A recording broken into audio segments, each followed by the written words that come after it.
गुणस्थान शतक मंगलाचरण।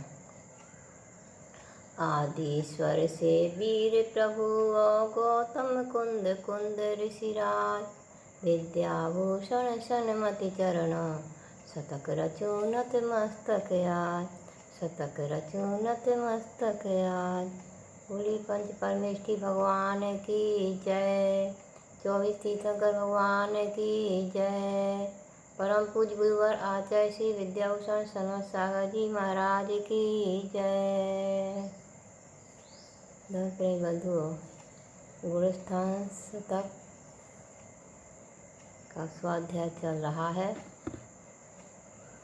मार्गणाओं में गुणस्थान किस तरह से है। गति मार्गणा और इंद्रिय मार्गणा का वर्णन हुआ। अब काय मार्गणा का वर्णन करते हैं।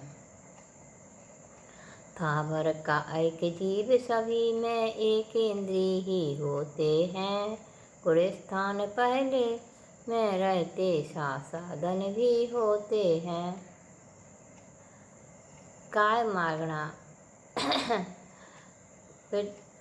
स्थावर काय दो प्रकार से होते हैं, स्थावर काय और त्रस काय। स्थावर काय एक इंद्रिय जीव को कहते हैं और त्रस काय में 2 इंद्रिय से लेकर के 5 इंद्रिय तक के जीव समाहित होते हैं। तो स्थावर काय 5 प्रकार के होते हैं। पृथ्वी काय, जल काय, अग्नि काय, वायु काय, वनस्पति काय। जो पृथ्वी जल आदि हैं, ये एक इंद्रिय जीव हैं। इन्हें स्थावर जीव कहते हैं।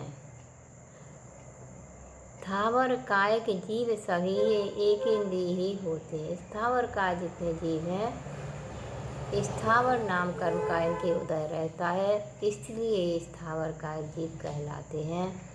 और इनके एक इंद्रिय ही होती है और एक इंद्रिय के जीवों की जो व्यवस्था है वही इनकी व्यवस्था होती है। एक इंद्रिय जीव होते हैं, इसलिए इनके एक पहला गुणस्थान ही रहता है। गुणस्थान पहले में रहते साधन भी होते हैं और अपर्याप्त अवस्था में साधन गुणस्थान भी बनता है। यदि कोई जीव साधन गुणस्थान में मरण करके और स्थावर काय में जन्म लेता है तो उसके अपर्याप्त अवस्था में साधन गुणस्थान भी पाया जाता है और पर्याप्त अवस्था में तो एक इंद्रिय जीव के सिर्फ एक पहला गुणस्थान ही होता है। स्थावर में भी कुछ विशेषता है। दूसरा जो साधन गुणस्थान अपर्याप्त अवस्था में कहा है वह भी सभी स्थावर में नहीं बनता है, उसमें भी कुछ विशेषता है। उसके लिए कहते हैं तेज और वायु कायिक में साधन का स्वप्न नहीं, मरकर भी त्रियंच गति है मिलती उनको दुखमयी। तेज काय और वायु कायिक जो जीव हैं उनके साधन गुणस्थान अपर्याप्त अवस्था में भी नहीं बनता है। कोई भी जीव साधन गुणस्थान में मरण करके तेज काय और वायु काय में जन्म नहीं लेता है, इसलिए तेज काय वायु काय में साधन गुणस्थान अपर्याप्त अवस्था में भी संभव नहीं है। ये जीव मरण करके नियम से त्रियंच गति में ही उत्पन्न होते हैं। तेज काय और वायु काय जो जीव हैं इनका मरण के को करके ये त्रियंच गति में ही जन्म लेते हैं, अन्य गति में नहीं। विकलेंद्रिय पंचेंद्रिय प्राणी त्रस कायिक ही होते हैं, गुणस्थान 14 तक संभव कर्म काल माध होते हैं। अब त्रस काय जीवों में कहते हैं कि विकलेंद्रिय और पंचेंद्रिय 2 भेद किए हैं। 2 इंद्रिय से लेकर के 5 इंद्रिय तक के जीवों को त्रस जीव कहते हैं। इनके त्रस नाम कर्म का उदय होता है, इसलिए त्रस कहलाते हैं। तो 2 इंद्रिय विकलेंद्री यानी 2 इंद्री, 3 इंद्री, 4 इंद्री जीवों को विकलेंद्री जीव कहते हैं। और पंचेंद्री जीव 5 इंद्रियां जिनकी होती हैं उन्हें पंचेंद्री कहते हैं। पंचेंद्री में सैनी असैनी दोनों होते हैं। तो ये विकलेंद्रीय और पंचेंद्रीय प्राणी ये त्रसकायक ही होते हैं। गुणस्थान 14 तक संभव, इनके 14 गुणस्थान संभव हैं।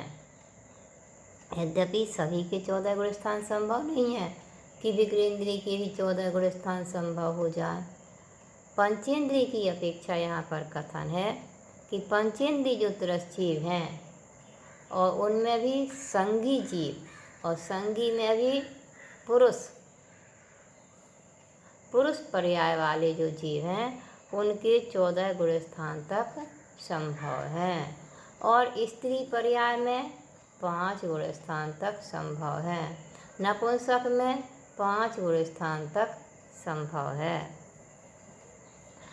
तो पंचेंद्रीय की अपेक्षा सैनी पंचेंद्रीय पुरुष पर्याय की अपेक्षा से त्रस मार्गणा में 14 गुणस्थान तक संभव होते हैं। कर्म कालिमा होते हैं और ये कर्म रूपी कालिमा को नष्ट करके मोक्ष की प्राप्ति कर लेते हैं। इस तरह से एक स्थावरकाय और त्रसकाय में गुणस्थानों का वर्णन हुआ कि स्थावरकाय जीव जो कि पृथ्वी कायक, जल कायक, अग्नि कायक, वायु कायक और वनस्पति कायक, ये 5 प्रकार के होते हैं। जिनमें से तेज काय और वायु कायक इनके सिर्फ पहला गुणस्थान ही होता है, दूसरा गुणस्थान किसी भी तरह से संभव नहीं है। लेकिन पृथ्वी कायक, जल काय और वनस्पति कायक जीवों के पर्याप्त अवस्था में तो सिर्फ पहला गुणस्थान ही होता है, लेकिन अपर्याप्त अवस्था में सासाधन गुणस्थान भी संभव बताया गया है। यदि कोई जीव सासाधन गुणस्थान से मरण करके पृथ्वी काय, जल काय, वनस्पति काय में जन्म ले तो अपर्याप्त अवस्था में उसके सासाधन गुणस्थान बन जाता है। और जो विकलेंद्रीय और पंचेंद्रीय जीव हैं यानी 2 इंद्रिय से 5 इंद्रिय तक के जीव हैं ये त्रसकायक ही होते हैं और इनके पहले से 14 गुणस्थान तक संभव है, वो भी सैनी पंचेंद्रीय पुरुष पर्याय की अपेक्षा से। ओम नमः।